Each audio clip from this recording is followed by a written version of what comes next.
As an athletic trainer, in regards to approaching Omar's brother Hassan, both who are refugees, but Omar's brother, who is nonverbal, maybe potentially they got like an athletic injury playing soccer, because that's something they seem to like to do together, were around together in the book. Um, Maybe as an athletic trainer who doesn't practice like a cognitive empathetic approach, maybe very emotional up front about maybe their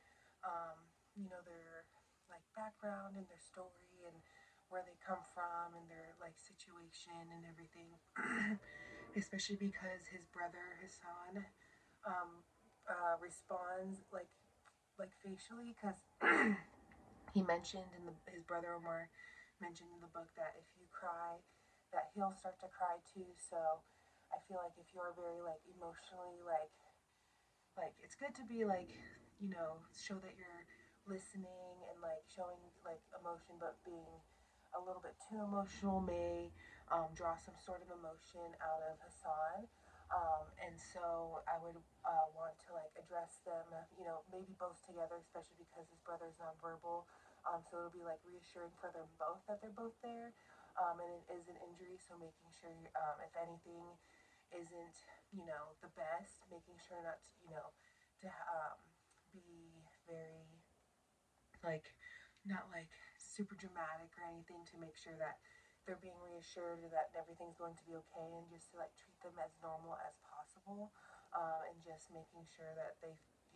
get the same treatment as everybody else. Make them feel as normal as possible. um, and like I feel that a athletic trainer who doesn't practice cognitive um, empathy approach very well, they may not get the chance to really know, like dig deep and know why. Because I feel like it's good to have that emotional, um, cognitive, or the emotional empathy response. Maybe because they're refugees and stuff, it is good to feel that like empathy towards them and their situation and where they come from. But to still like use like to still think about that and choose to like still treat them um, as normal as possible, but also catering and tailoring to their needs and situations, since he is nonverbal and he does react to like facial, like crying and like being happy and stuff like that. So making sure we're like thinking about, so this is where like the cognitive part comes in, making sure we're thinking about how we're presenting ourselves and our response to that, to making sure that we're having the best interaction with them as possible, making sure that they're feeling taken care of and that they're being reassured, um, and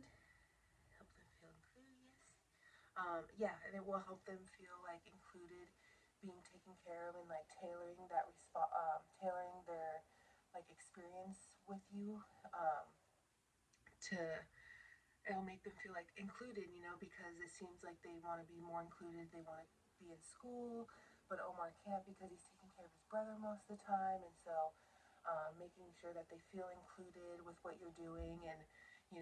taking them along with like your evaluation, with your evaluating his athletic injury, and making sure like you're getting you have them both there with you to be reassured of what you're doing is okay, and that you can touch. And since he's nonverbal, and then he can communicate with his brother well, especially because maybe they're better at English, or maybe we have like a translator or something, or some